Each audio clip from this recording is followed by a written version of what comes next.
Hello, everyone. This is Mary Esther Miranda Gilbert, nutritional physiologist, nutritional healing specialist.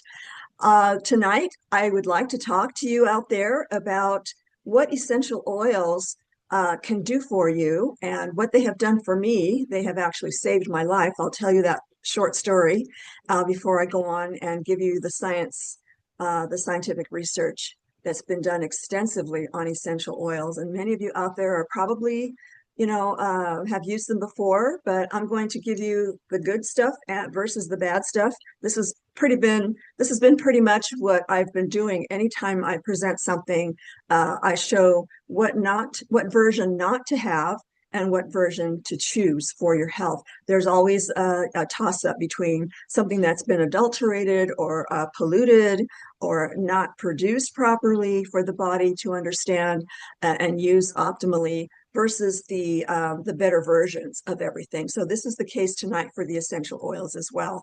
So those of you who are new to my channel, welcome everyone.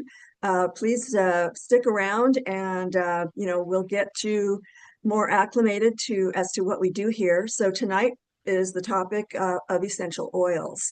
So I'll go ahead and do that here. Let me go ahead and see who else got here. Hi, Dr. St. Clair. Welcome, welcome. So nice to see you. Nice to see you too. All righty, so how essential oils saved my life. So first, let me tell you what an essential oil is in case some of you don't know what it is. So essential oils are those aromatic volatile fluids in plants. They're called the lifeblood of plants. Okay, so and they're distilled in a certain way. There's depending on the type of plant it is, they're going to be extracted in different ways. So they're mostly distilled like from the shrubs, the leaves, the flowers, the trees, the roots, and the bushes and the seeds even. So we have essential oils from all parts of the plants. So these are extremely highly concentrated, nutrient-rich kinds of fluids. And since we are so compatible with plants in the plant kingdom, our bodies recognize those plant phytochemical compounds, those nutrient-rich substances that are so health beneficial. The science has been exploring what the health benefits of these plant substances are for centuries, really. I mean, they go back way, way back, So I'll tell you all about what the essential oils can do for your body. And so, yeah, let me go ahead and tell my story at this point.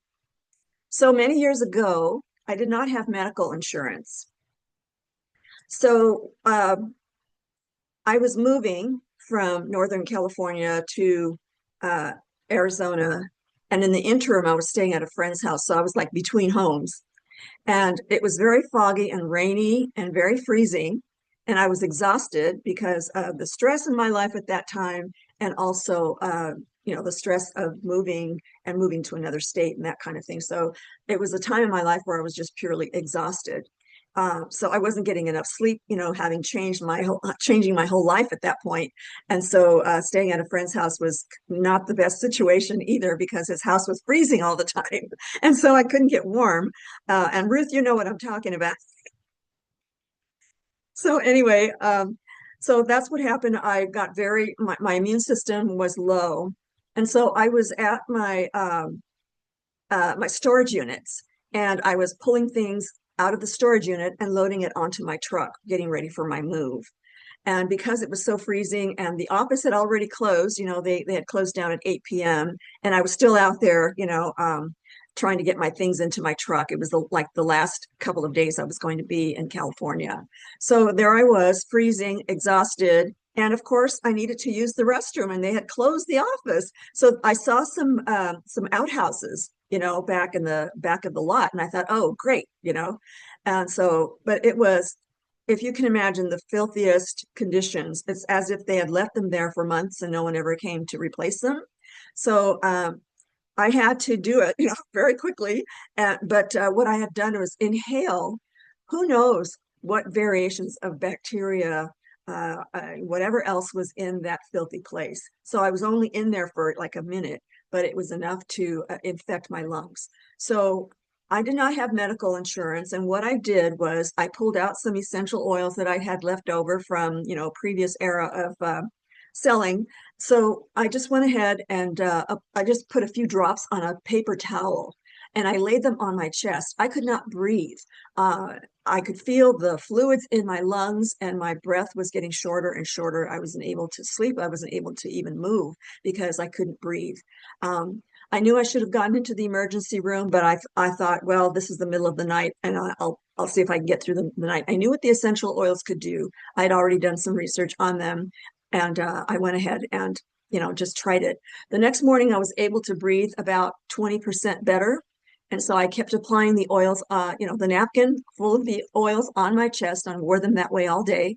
The next night, I was able to sleep a lot more soundly, even though the breathing was still raspy and there was still problems.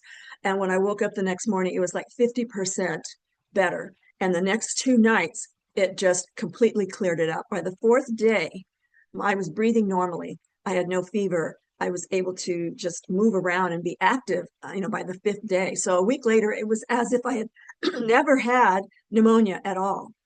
So from then on, I decided to study essential oils more extensively and more intensively, and I started recommending them to my clients. So that's my healing story for the essential oils. So there are so many different varieties of essential oils, but tonight I'll focus on just the small handful of oils that were in the mixture that I used that night. All right. So now essential oils, like I said, they're the lifeblood of plants and they're the fluids, not the fatty acids, not the oils. Some plants contain fatty acids, right? And we like to extract the oils and use them for, all kinds of nutritional needs. And some of these essential fatty acids, of course, we call essential because our body can't manufacture it. And so in the right balance, then they're very, very beneficial for all the different body systems, right down to the cellular level. So those fats are very important in our diet as well. But usually essential oils aren't ingested. They are applied on the skin.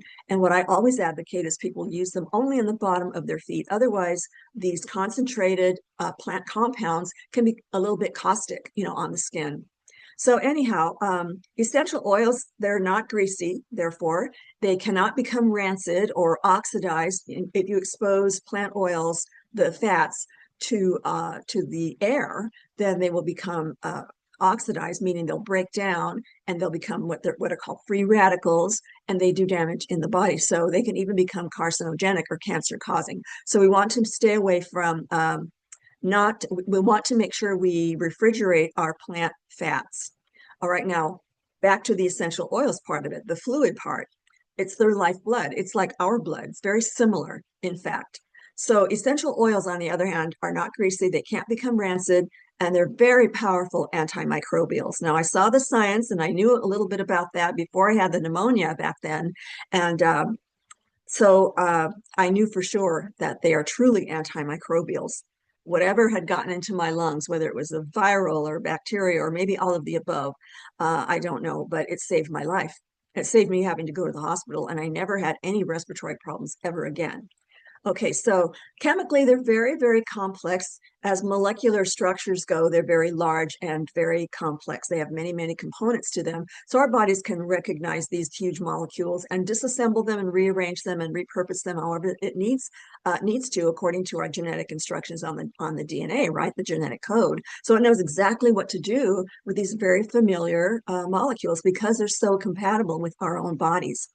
So, one plant can consist of hundreds of different chemical compounds. So when you combine foods, not just in the essential oils, but if you're eating a high variety of plant foods in the plant kingdom, you're going to have a huge variety of these very, very beneficial plant chemicals as well. They're called phytochemicals or phytonutrients, or I call them plant compounds because they're just a compound of different molecules, right, put together. So they're highly concentrated and far more potent than dried herbs. Dried herbs are very medicinal as well. So, you could take an herb like oregano or a spice like clove and use them for cooking, especially if they're freshly, like the herbs are freshly cut and you can dice them up and put them in your foods. They're very, very high in those volatile compounds that are very beneficial. So you can use them that way too, but they also are extracted and distilled into concentrations of essential oils. And some of these have been rated the highest antioxidant in all of the plant kingdom. So there's a scale called the ORAC scale, and oregano and clove are the top most effective antimicrobials in the whole entire plant kingdom. So they've been, kind of put in that category, a very high ORAC scale. So the distillation process is what makes essential oils so concentrated. It requires an entire plant or more to produce one single drop of the distilled essential oil. So when you buy the essential oils, they might seem expensive, but they last a long time. Just 2, 3 drops, sometimes 4 at the most, if you want to be really generous, with yourself. And you just apply those to the bottom of your feet, and they're very absorbable through the layers of the skin, and they enter the circulatory system, and the immune system recognizes them immediately. And so this huge, antioxidant thing is happening inside the body. So they're so very, very beneficial for protecting you against many illnesses. So now there are many scientific research studies showing that they actually work better than antibiotics. So I'm not a medical doctor. I'm not saying use these instead of antibiotics, but the science is very clear. The science is very powerful, and it's been around a very long time. It's been confirmed over and over and over again. And so, of course, there's peer-reviewed studies out there that are confirming what all the scientists have found about these essential oils and these botanicals. So now there's a global emergence of drug resistance microorganisms. We've all heard that, if someone is given too much antibiotic, then their immune system will kind of get used to it, and so will the microbials that cause the illness. So that's a very dangerous place to be if you don't know about these plant chemicals that are known scientifically to destroy microbials and aid the immune system to help the immune system get rid of them as well. So there's just this overuse of antimicrobial drugs, but like the antibiotics. There's less effective against bacteria, fungi, viruses, parasites, all of that, since they developed resistance to conventional treatment. So these microbes, they are all about survival. And so they since they multiply so quickly, they're able to detect what works best and survive in such harsh environments that used to destroy them. But the plant compounds are so much more complex, and there's this huge variety of these different compounds in even one plant.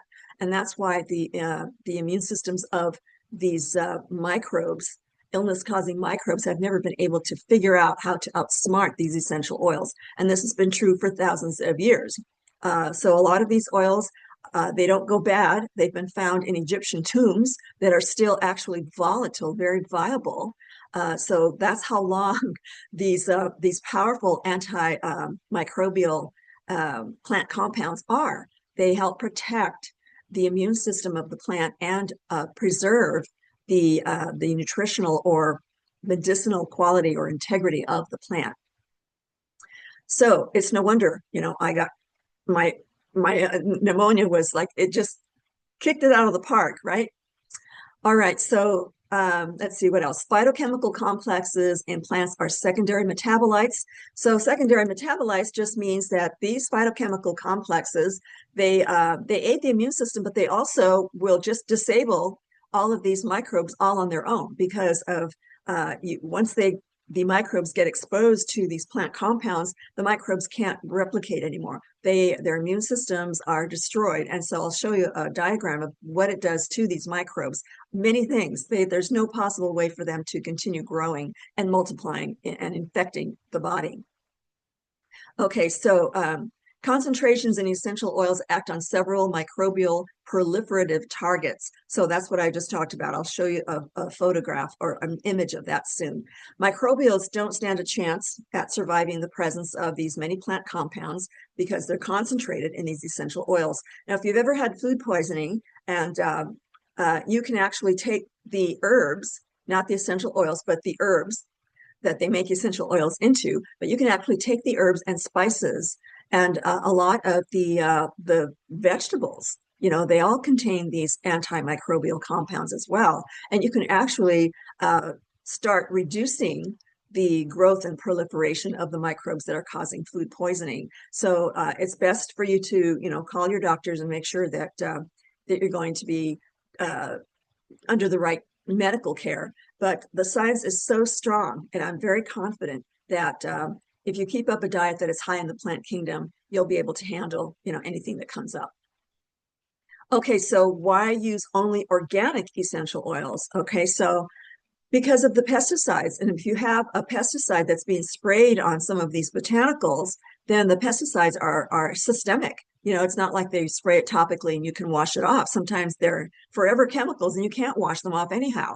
But if they continue to contaminate the soils with these pesticides and they spray, the plants, then they're going to come up with these pesticides or the pollutants in the plant itself. And it's like a vicious cycle. The plants get sick and they apply more and more chemicals. So that's not so in the organic world. You might have pesticide drift, but the concentrations are far, far less than you would get in something that's spraying constantly or being sprayed constantly. So this is a quote that I just extracted from some research, and I provided their scientific reference for you here. So it says, it was found that a conventional essential oil contained an average of 17 pesticides. Now, these are little 1-ounce bottles that are sold out on the market. 17 pesticides, and that's the average, for a total concentration of 5 to 1 milligrams per liter. Up to 29 different pesticides, 39 in the case of a concentrated essential oil, were detected in one sample, and the sum of the concentration reached 51.1 milligrams. Regarding the organic samples, none were free of pesticides, but the contamination was found to be clearly lower than in conventional essential oils. It was found that an orange essential oil contained an average of 4 pesticides for a total concentration of 0.087 milligrams per liter. Okay, so it's a lot less. You're not soaking the plants. In this world, we try to get away from the pesticide sprays, but even organic farmers, sometimes you can have a traditional farm that's spraying pesticides right next to your acreage of organic farm, and still the pesticide concentrations are a lot less. And because these plants contain so many great detoxifying and cleansing properties, your body can easily, get rid of those few contaminants that are possibly in the organic oils. But anyhow, if they're concentrated, you're going to have a huge array of antioxidants and those phytochemicals that will cleanse and detoxify more, and you'll be able to benefit from these phytochemicals. All righty. So what does the scientific research say about their health benefits? I just picked out 3, or I think it's 4, monographs from my book, Potent Superfoods for Lifelong True Health. And I just copied and pasted it here for you because I wanted to share with you just what these compounds do for these plants. And remember, this is the monograph of the whole foods, the whole plant itself, or the seeds. But when you have a concentrated oil, then it's going to be much more potent and powerful. So when I show you what these plants can do for the body, think of it in terms of being, just multiplied for the benefits that it offers the body. So the clove flowers and their seeds have been shown to be the strongest antiseptic, widely used for the joints, muscle pain, and colds. Carnation is used as a spice and to facilitate breathing and respiratory problems. Clove was, the ones that I'm showing you tonight are the ones that I used that night or that week. Carnation is a warming spice, improves digestion, stimulates the appetite, strengthens the stomach and liver functions, helps improve memory, improves blood circulation. So already you're getting an idea that it addresses many different body systems, the digestive system, and the immune system already. It helps improve memory, improves blood circulation, so it's addressing the cardiovascular system, it's addressing the brain and nervous system. When tested against various pathogenic illness-causing bacteria, clove showed high inhibition against various strains like E. coli, the staph, and the salmonella. So, these are pretty common when someone has food poisoning. When tested against fungi, clove demonstrated effectiveness in arresting the fungi species Fusarium, Oxysporum, Aspergillus niger, Penicillium, and Trichoderma. So they're tested against all these different fungi, that are known to cause illnesses. When tested against the liver, breast, and colon carcinoma cell lines in the laboratory, where they grow, cancer cells in cultures, and they test them against all these different chemicals or nutrients and see where they grow and where they're destroyed. So that's one way of getting to know what a plant chemical can do for your health. So these were tested against all these, cell cultures. Clove showed strong anti-tumoral activity. So it went in there and destroyed these different types of microbes. High in phenolic compounds, which is a huge, vast array of plant chemicals in the plant world. So the clove has various phenolics in it, and they're antibacterial, antiviral, antifungal, anti-yeast, and anti-inflammatory. So these chemicals, plant chemicals, are called gallic acid, salicylic acid, which is what they make aspirin out of, myricetin and quercetin, camphorol, apigenin, and others, many, many others. And there's just too numerous to name. And if anybody wants to just do a deep dive on it, then I always provide the scientific references, and that's what this notation is here. So you've got antimicrobial, anti-inflammatory, antioxidant, these phenolic compounds against infectious and degenerative conditions like allergies, and they're cell damaging free radical scavenging molecules. So they just will damage any kind of molecule that doesn't belong in the body that's already doing damage to you. They go in and they counter that battle and destroy them. So, it goes on and on about the phenolic compounds and how they are just these wonderful metabolites. They'll go through the body and start cleaning house and correcting things at the DNA level. They'll bind to toxic metals, all the toxic metals that are known to be very dangerous to our health. So once you neutralize a toxic metal like that, then it allows the body to eliminate these elements, like aluminum and lead and mercury and all these others. And they also, if you're taking in the wrong types of fats, they'll go through and help reduce the dangers of those types of fats. If you don't know what I'm talking about at this point, you can go to the other video on this very channel out there, everyone, and watch the video on the good fats and bad fats that I put out there. So you'll know, if you're taking in the bad fats, now is the time to stop. So when these oils were tested against all these, not oils, these plants were tested against free radical scavenging activity, researchers found that clove essential oil was able to neutralize cellular damaging effects from reactive oxygen species. Now that's something your body produces when it's under stress. It's a free radical that your body produces. Sometimes it's like an interim molecule and your body adjusts and goes on to do whatever, cellular action it needs to do. Sometimes it's just an interim molecule. But if there's a lot of stress and you have a lot of chemical pollutants, then your body's going to produce a lot of this reactive oxygen species, or ROS. So, all right, so this normal physiological process of producing ROS can lead to the accumulation of lipid peroxides, which are more free radicals that can damage your health as well. So it's like a side effect, a toxic side effects when ROS is present. Alrighty, I'm going to go ahead and skip right along here. The free radical scavenging activities of ROS can lead to mutations in the DNA that exacerbate the aging process and to disease conditions such like prostate and colon cancers, heart disease, Alzheimer's, diabetes, hypertension, and all these other conditions like AIDS.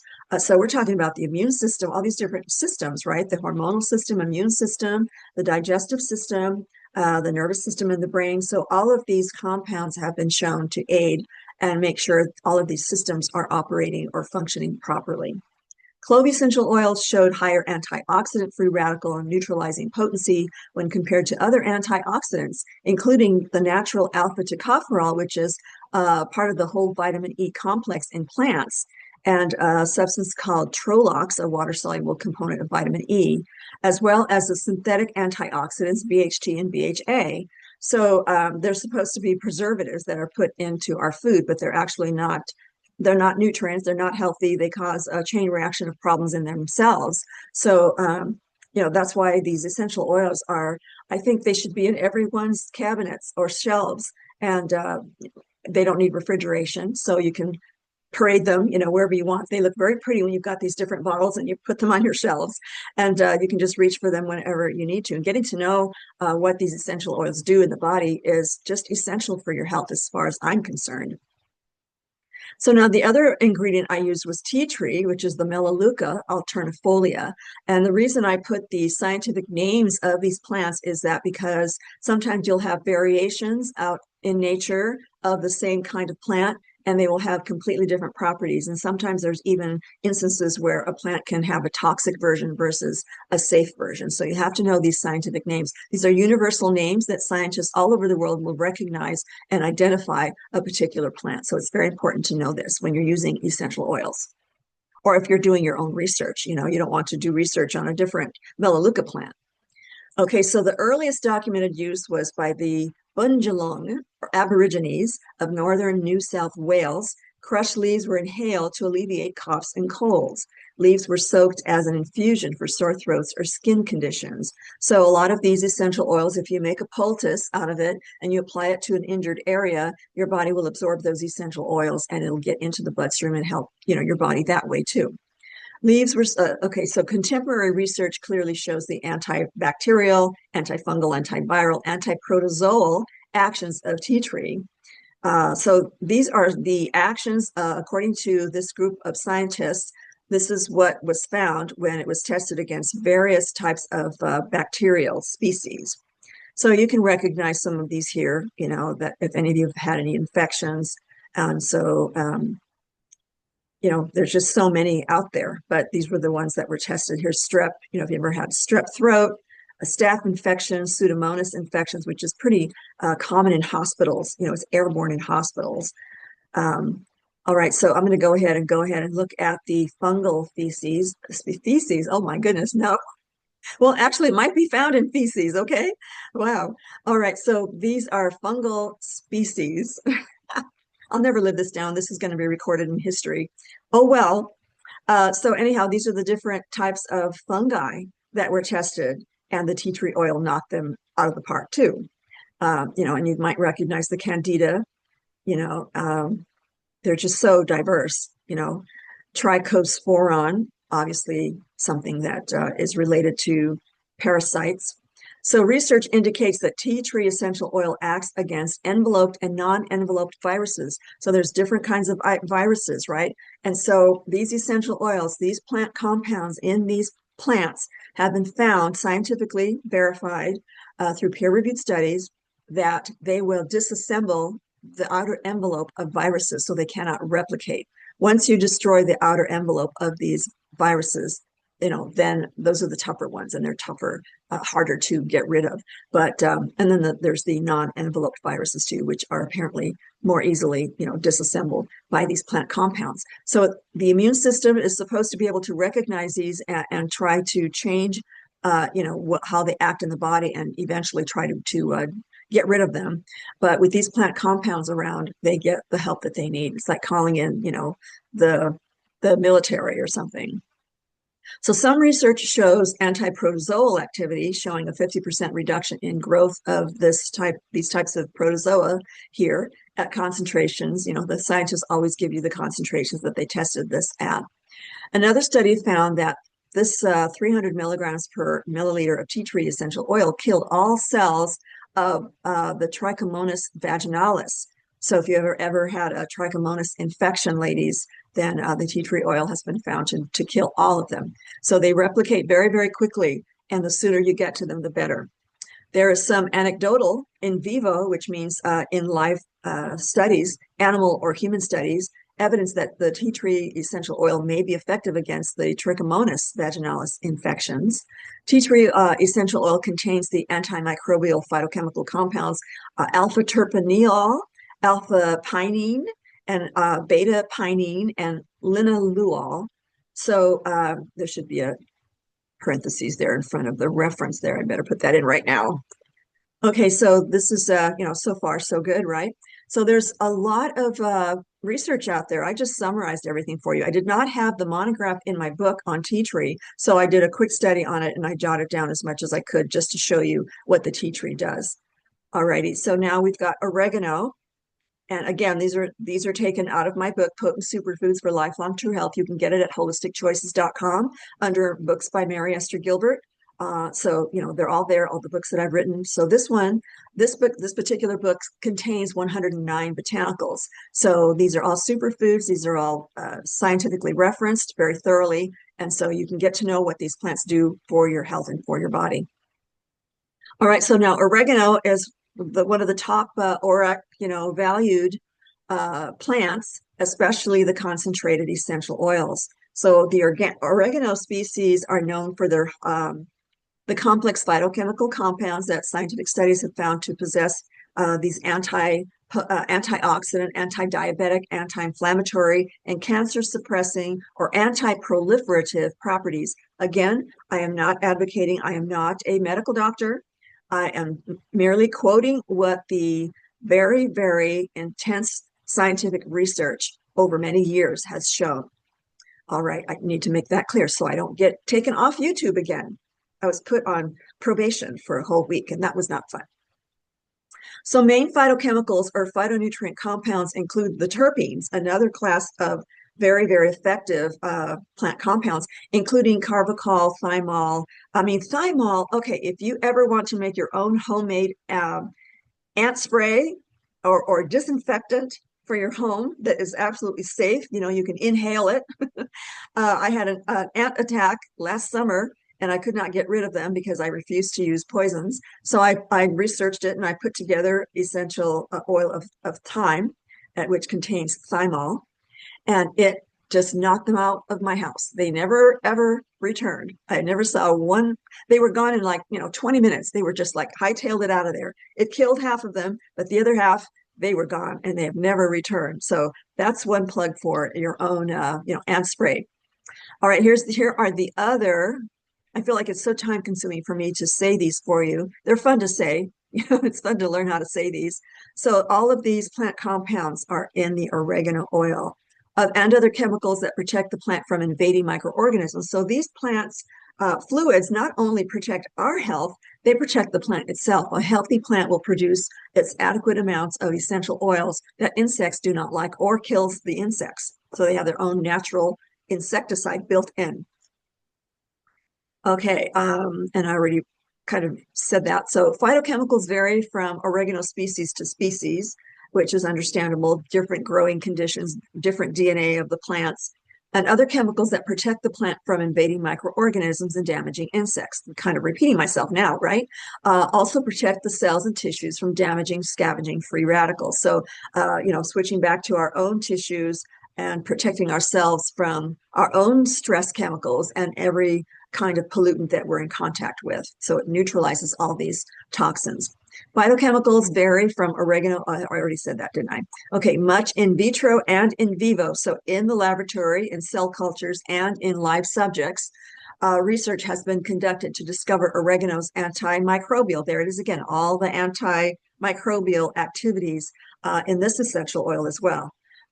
So essential oils of oregano have been considered for use in the food and pharmaceutical industries as effective antimicrobial and antioxidant or preserving agents. So instead of the chemical preservatives that are known to cause inflammation in the body, then more companies are considering these essential oils as preservatives. Let's see, studies show edible coatings that include oils of oregano to be antioxidants. Okay, so yeah, so they're talking about the food industry here, or I wrote it. So I'm going to go ahead and start skipping because it's starting to be kind of, redundant, isn't it? They have different plant chemical compounds, and the body's so vastly complex that the body makes use of these absolutely, entirely. We've got multiple trillions of cells in the body, so these plant compounds are going to be utilized to the fullest extent, you can be sure. So, I'm just going to go ahead and skip over because if you are a member of this institute, you can always download this to your computer or print it out. It's free to for the members. If you're not a member yet, you can consider joining for $12.97 a month and get this kind of information on a weekly basis. And the conversations that we have too are also beneficial after the recording is off. All right, because sometimes we have to make sure that we're not going to be put on probation by YouTube. Okay, so we can talk about things once the recording is off. All right, so let's see. I'm just going to pick out something that caught my eye here. So this oregano also has been shown to have anti-tumor actions. Again, I have to cover myself, and this is the science. Okay, YouTube, this is the science. I'm quoting against genotoxic agents, substances that can alter DNA and cause mutations. So it protects our DNA, our genetic code of instructions that make the body run properly. And if we're highly nourished and we're correctly nourished and we're using a huge array of these different kinds of plants that are such a gift to us on this earth, then we will have, properly functioning cells at the micro DNA level. All righty. So one more, eucalyptus. This was also something that I had on hand, and I just mixed it up, used a few drops on that life-saving paper towel that I put on my chest for 3 or 4 days, and it actually cleared everything up. I was so amazed. So there wasn't that much research on the eucalyptus at the time that I put together the book. But lately, I've been doing a lot more research on different botanicals, and I'm finding so much more research that has been released out to the public, out to these databases that I go to. There's so many different databases you can find yourself out there. Just do a search term and type in the word science journal after your search term, and you'll see all of the different databases, the government databases, university archives, things like that, that have the credible scientific research, on their websites that you can gather from. So this is what I found, 4 years ago, used for complex therapies of allergic diseases and dysfunctions of the immune system. Again, the respiratory system. The leaves are used for medical purposes, like as an expectorant and antiseptic and painkiller when used internally on ointments. Products made of eucalyptus have disinfectant, anti-inflammatory, analgesic, and antimicrobial properties and serve as decongestants. So, that was awesome. I didn't have much of the decongestant, action, but it just dissolved and I didn't have to cough up anything. It was just dissolving and I was able to breathe. That was wonderful. So eucalyptus leaves also contain tannins, a very common phytochemical complex, a class of phytonutrients, potent antioxidants, and resins. Resins from trees are very, very beneficial. And when they put them in the essential oils, they are so beneficial for improving the microcirculatory system. And they're also antiseptic, antifungal, anti-inflammatory, used for wound healing, fungus infections. You can heal your wounds from within. That's where the body does its healing work. We see sometimes if we scratch ourselves or cut ourselves, the skin will heal rather quickly compared to, say, a bone or something, right? But if you allow these oils to enter the bloodstream, then they'll do the inner work just as well, if not better. So again, the respiratory system, sore throats, bronchitis, sinusitis, prevents plaques and gingivitis. So that's a great thing. Plaques meaning it can be on your teeth, it could be inside your blood vessels. Contains biochemical compounds such as the flavonoids our bodies convert to bioflavonoids, alkaloids, tannins, propanoids, volatile compounds that are antibacterial, like all of these other things that are unique to the plant. The 1,8-cineol, which is only in the eucalyptus plant, and it's considered to be the most important component in the eucalyptus. So, these are the other plant compounds that scientists have labeled, they've discovered in this medicinal plant over the years. So here is the diagram I was telling you about earlier. So how do essential oils work to destroy these microorganisms? It doesn't matter how tough their outer coating is. These essential oils will do damage to their cell protected coating, So the body's immune resistance to essential oils effectiveness has never been reported since their beneficial properties were studied by science back in the 1920s. So all this documentation for over 100 years has been accumulating on how these essential oils are known to destroy these microbials. So what they do is, here is just like a hypothetical diagram, right, of one of these, could be a bacteria or a protozoa, or fungi or something, but it will disrupt, it'll do damage to the membrane. It'll break it open, and that's where the contents will all spill out, and the cell cannot survive if all of its contents are spilled out. It does DNA damage. It'll go in and disrupt how the cell is replicating at the DNA level. Disruption of cell wall synthesis. So as they're trying to grow and reproduce, they're always going to synthesize more cell walls for their newly forming cells. It'll disrupt that cycle and they'll eventually rupture and break open. Interference with membrane proteins.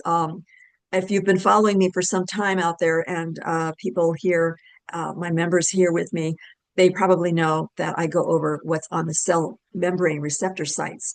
And so there's a lot of proteins sitting there that will distinguish what goes into the cell and what doesn't, and recognize molecules and whether it belongs in the body or not. So those cell receptor sites are very, very important, especially those of the brain. They're not going to allow much to go through that blood-brain barrier. The beneficial compounds of essential oils in the plant kingdom have been scientifically shown that they can enter the blood-brain barrier of the brain and benefit the brain.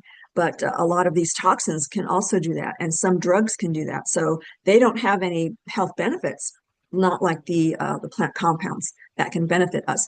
But they also will, they're not compatible with these microbials that cause illness, right? These pathogenic organisms. So they will disrupt these proteins here, so it can't figure out what's going on, and also, a lot of these plants, if they're raw, enzyme active, light energy frequency active plants, then they've got the enzymes that will help inactivate the enzymes that are present in there, because enzymes are huge molecules too. They have intelligence, and so they will know what to do. They will know what belongs where. Okay, so the microbes haven't been able to figure out. Their enzymes are far less complex than the enzymes that are in nature. Protein denaturation, they'll take apart all the proteins in there. Proteins are used to, as you know, rebuild and regenerate cells. Our bodies are mostly all proteins, so that process must keep going on to perpetuate our aliveness, right? So same thing with these microbes. Dissipation of the proton motive force. So it messes with their electron flow. And when you mess with electron flow, you're going to have a lot of free radical damage. Disruption of the electron transport chain, which means their energy production is totally disrupted. If they don't have the energy to reproduce themselves, they're not going to live very long. So this is what the phytochemical compounds in the plant kingdom do to these microbes. All right, so I need to tell you, if you're going to purchase essential oils, please purchase organic essential oils. There are some very important guidelines for safe use. So let's get to it here. Guidelines for safe use. Always keep a bottle of pure vegetable oil handy when using essential oils. Vegetable oils dilute essential oils if they cause discomfort or skin irritation. Now, this was written for aromatherapists, massage therapists, but I don't advocate putting them anywhere other than the bottom of the feet. The bottom of their feet, our pads of our feet are much thicker than the thin skin of, say, under the arm or the legs, right? Anywhere where the skin might be sensitive, the lower back and whatnot, the neck, that kind of thing. So you don't want to put these highly concentrated oils in those areas of your body. Just put a few drops on your palm of your hand. Your palms are thick too. And right away, before they sink into your skin in your palms, put them on the bottom of your bare feet. And anyone who has studied how the body is, when you study the physiology of the foot, right, you know that just about every system in the body is connected to various parts of our feet. So, of course, the nervous system is connected to everything. So if you're massaging your feet, make sure you get the whole bottom of your sole of your foot, right? All right, so you want to cover the whole thing. So, all right, so keep bottles of essential oils tightly closed, store them in a cool location away from light or sunlight or heat. If stored properly, essential oils will maintain their potency for many years. So apparently, if you keep them in tombs under the Egyptian pyramids, they'll last a very long time. It must be really cold down there. So now keep essential oils rich in menthol. The eucalyptus, for example, should not be used on the throat or neck area of children under 30 months of age. So these are all just pretty much for those who use oils for therapy, for people. So they also will list a few of the essential oils, the citrus oils. They're photosensitive, so if you're wearing something on, say, your arms or your neck, it can cause a rash if you stay out in the sun for too long, if your skin is prone to something like that, All right, so Keep essential oils away from the eye area. Never put them directly into your ears. They will burn your ears. They will burn your eyes. They will burn your nose. I mean, sometimes, if you forget you have the oils on your feet and you rub your face or something, you'll feel the little burning sensation on there. Just, wash it off with soap and water. You'll be fine. Okay, so now especially the phenolics, oregano, cinnamon, thyme, clove, lemongrass, bergamot, then they can damage the skin and will irritate the eyes. You want to flush your eyes out with water. They don't mix well with water, so you have to make sure you don't get any in your eyes. It will take a while to flush those things out of your eyes. So pregnant women should consult with a healthcare professional when starting the essential oils because of the plant compounds. They could be a little overwhelming for the developing fetus. All righty. So then, they go on to warn those who have epilepsy, high blood pressure. Of course, it's going to increase your circulatory system and provide more oxygenation. So there's a lot of science behind that particular point, and I'm not going to go into it right now, but I can certainly go into it, say in the future when, again, I have to be careful to draw the line between what's considered the medical field and what the scientists have found as far as what botanicals can do to prevent or just avoid things like this. So I won't even touch that right now.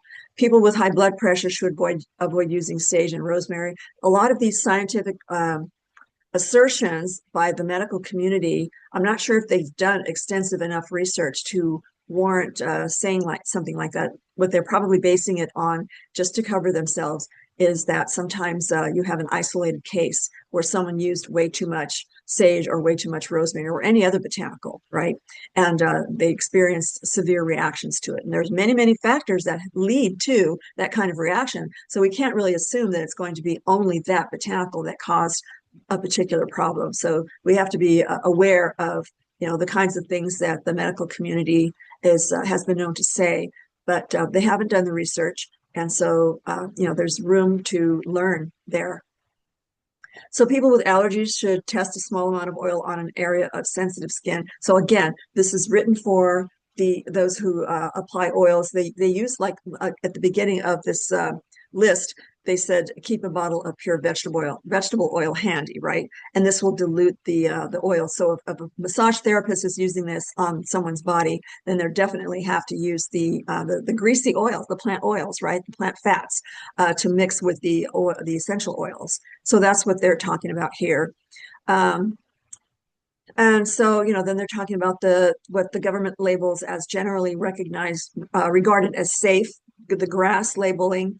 Essential oils, they're telling you not to take them internally and to dilute it with honey or olive oil or soy or rice milk, something like that. So if someone just misuses the oils and they're experiencing discomfort, then these are the kinds of things that you can do to neutralize them. And again, I'm not advocating that at all. Just put them on the bottom of your feet and you won't have anything to worry about, and it says do not add these undiluted, concentrations, essential oils in the bath water. They don't mix. They'll float on top of the water and they'll burn your skin there too.